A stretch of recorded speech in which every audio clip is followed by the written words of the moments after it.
Magandang gabi.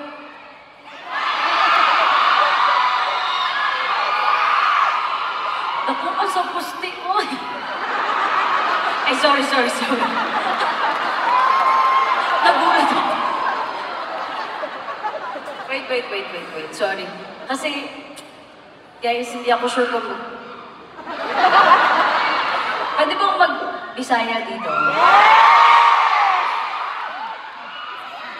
Totoo ba? Kasi nung nagsambuanga kami, nagtanong ako, pwede po bang mag-Bisaya?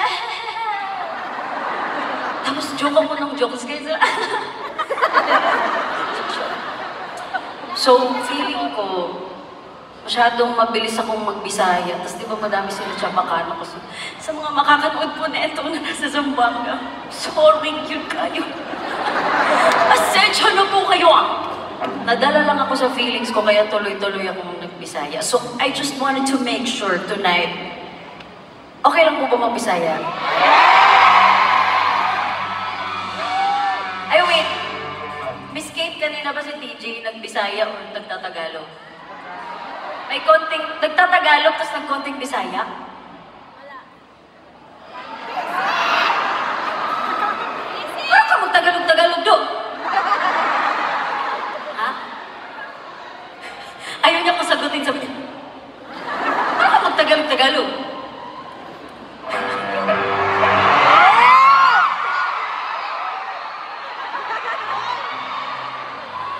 Anong pinakita? Guwapa ko?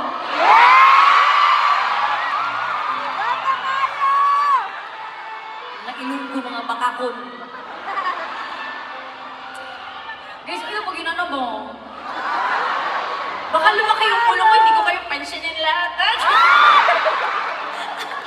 Kaya pala hindi ginawang hindi ginawang matangkad, ganyan. Siguro feeling ko, kung naging mga 5, yun pangarap kong height. Ayoko nang maging 6 foot or whatever.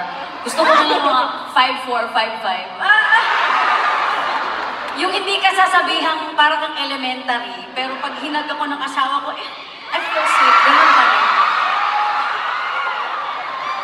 5'4",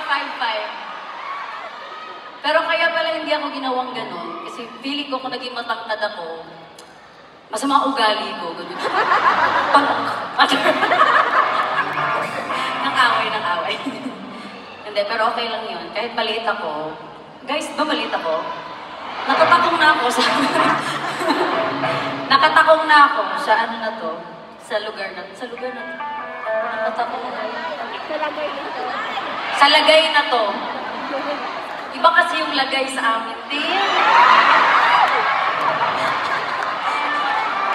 Sorry, may Tagalog kasi yung bumubulong sa akin sa lagay na to. Iba nga kasi ang lagay. At hindi ko siya bibisayain kasi baka may mga bata dito. Minsan pa naman ng mga bata. May bata din? Okay, moving on. This next song is...